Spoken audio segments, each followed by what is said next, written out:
Hey everybody, welcome into the Delmarva Sports Insider, the only live and local show dedicated to giving you all local sports.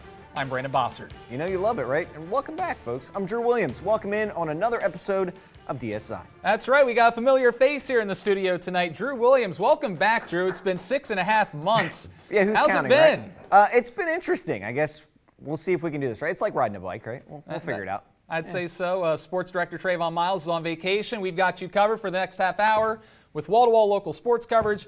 And Drew, we've got a lot to get to tonight. It's a pretty big show for you to be back here. The Board of Education, we're talking about that decision last night. They voted 4-3 for athletes to return to the fields later this month. After over 3 hours of public comment, discussion amongst officials from the DIAA and the Board of Education, as well as opinions from experts, the board approved DIAA's decision to hold fall sports this fall, a decision that was made last Thursday. Now, public comment was held before official discussion on the topic.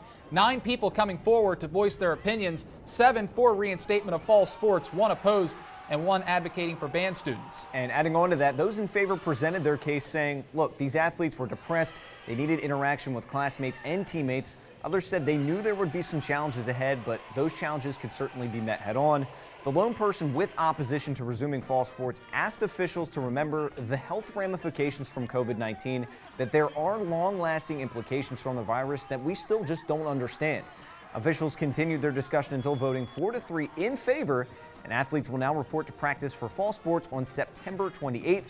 11 days from today. Competition will begin October 19th, Brandon. Let's get going. That's right. So there is a lot to break down here. Like we mentioned, this was almost a 4-hour discussion. Some great points made for both for and against the return of fall sports, but the decision has been made. So the question now, Drew, is what happens next? It's kind of the million-dollar question, right? So we talked to a friend of ours, WDEL's Sean Green. We spoke with him today from Wilmington about what challenges lay ahead for our local schools as they're preparing to return to play.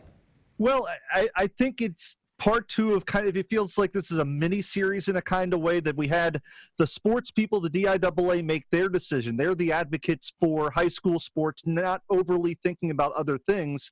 Then they had to go to the Board of Education, who think about a lot of things, but not all of them think about sports.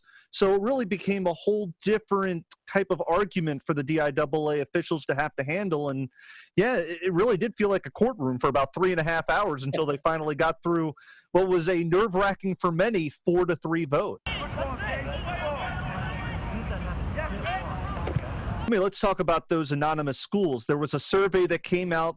There's been 2 of them, one in August, one in September, went to school superintendents and head of schools if you're a private school, that type of a situation.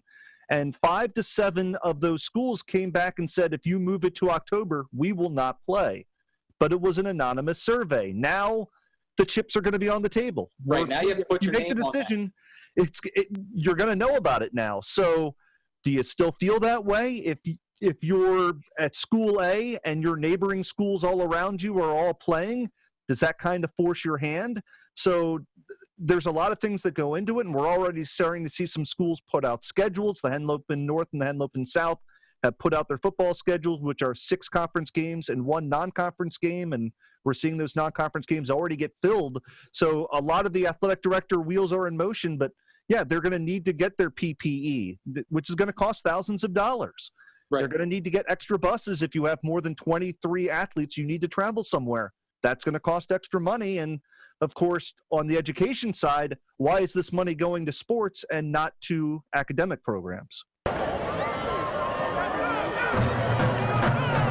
I think it absolutely is. The referendum system being what it is in the state of Delaware, you get a sense the schools that have to do referendums more often maybe don't have that type of money. I think it's a bigger problem in Newcastle County with the traditional public high schools above the canal that really are fighting against charters and private schools. It's less of a factor down in Kent, and in Sussex County it's barely a factor, in Kent it barely is as well. So you don't have that competition. But yeah, there's tough decisions that are going to have to be made. If you're a small charter school, okay, maybe you're not a state championship contender, but you still have teams and you still have those same types of costs to play on the field. Are you going to be able to afford it? Time will tell. DIAA board is going to hold a special meeting next week that will go into two parts. One, they still have to officially approve the football regulations that were announced last Thursday at the board meeting. That should be a slam dunk. They did a really nice job. The masks are going to be worn. That's going to be controversial, but for now, that's what it's going to be. But they also have to deal with waivers of some athletes that are already transferring. And yes, they are going to talk about spectator limits because in the state of Delaware right now, you have a 250-person outdoor gathering limit unless you get special permission from the State Board of Health. Keep in mind, that's a big reason why we didn't have fans at NASCAR this year at Dover International Speedway, because they couldn't get that permission from the state. Now, a lot of games aren't going to have 250 people, but are you telling me that Dover versus Cesar Rodney held to 250 people? That seems like an awful tough sell to me. An interesting one as well. So definitely a thank you to Sean for spending some time with us tonight, talking about this huge decision, and huge is certainly an understatement. This has been a roller coaster ride for the last few months, Brandon, and certainly still just gearing up. That's right. It certainly has been a roller coaster ride. There was a lot to break down from last night's meeting. So first, Drew, let's talk about the decision that was made last night. The decision heard around the 3:02, you could say. Yeah, absolutely. It's certainly a contentious issue, right? You heard about somebody being opposed. It's great to see all these kids really get back to doing the sports that they love. That was first and foremost. You mentioned it before, some potential depression, kids wanting to be close to their teammates. I guess giving them a semblance of normalcy. Now, the real question is, can we pull this off, and can we pull this off safely? Now, DIAA has laid out a good plan. They've got it in place. Can we execute this? Again, safety. Not only is safety a concern, but I really like Sean's point of bringing up finances and finding equipment and stuff. We need masks, multiple forms of transportation. I'm curious to see if this is something that we can manage and really get around all these hurdles. That's right. And now this isn't just football, volleyball, field hockey, boys soccer, cross country. They'll be playing in a few short weeks as well. Getting back to the meeting, there were a lot of great arguments that were made on both sides. There's the health and safety matter, of course. What about testing? Even though children are the least affected by this virus, there are long-lasting impacts that we still don't know the ramifications of. But at the same time, I think it is valid that parents feel their kids need that interaction with teammates and classmates. I think it's important to remember that people who are against playing fall sports now aren't taking that position because they don't want to see athletes play. Everyone wants to see these athletes get on the field. Right. It's because they don't feel it's safe to get on the field at the moment. And those who want to see fall sports return also have good intentions here. They are concerned about the mental health and the development of their children. And it's important to remember that over the next few weeks and months, as this debate has been raging in Maryland as well. But before we go, I want to also say thank you so much to Sean Green for coming on. I just want to say that I think the beard looks pretty good on Sean. Nice. Anyway, the countdown is now on 10 days until the kids hit the practice field. Yeah, hard to believe. The schools already begin updating their schedules. So we got to check out a little bit of matchups to look into headed forward into week one. Looking forward to this, Drew. Yeah, we got to check this one out. A season treat to open it up. Delmar traveling up to Greenwood to take on Woodbridge. This is always a fun matchup in the Henlopen South. It'll be interesting to see this one this year. We'll see if Delmar can overcome the loss of a numerous amount of important seniors. Woodbridge is hoping to get another chance at that, maybe a D2 championship. That's right, and Smyrna is taking on Dover to highlight the first week matchups in the Henlopen North. We'll see how Dover looks in their first game following the Javon Peace era. Smyrna coming off a semifinal appearance as well. Surprising, Lake Forest travels south to play the Laurel Bulldogs. Lake was one of the surprise teams in the state last year. Can they repeat that 8-2 performance? And then Tech and Cesar Rodney meet up in Georgetown, and Seaford and IR going to round out the week one games in the Henlopen that we have so far. And just going off of these games we have set for week one right now, I am so excited to see that Woodbridge-Delmar matchup.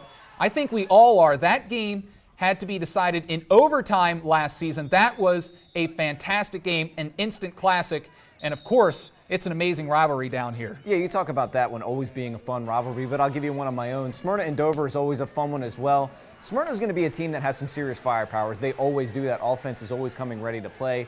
But you mentioned it earlier, Brandon. I'm curious as how this Dover team is going to perform. It's somewhat of a new-look squad. They relied very heavily on the back the last few seasons in Javon Peace. Now just the big question mark is who's going to be the next guy to fill in that role, and what can they do on the offensive end? That's right. October 23rd is when those games will be taking place. So we are counting down until week one here of the football season. And of course, we can't wait to see the athletes for volleyball, cross country, field hockey, all the other sports are back. Getting back out there. It is Let's put a smile on our face, right, Drew? Yeah, we're finally getting a little bit, I guess, back to somewhat normalcy, so let's do it. Yeah, exactly. And that's going to do it for the A block. We're taking a quick commercial break, but when we're diving into an all-new After the Whistle, that and much more when the Delmarva Sports Insider returns. Hi, my name is Fred Johnson, head coach at Lake Forest High School, and you're watching Delmarva Sports Insider.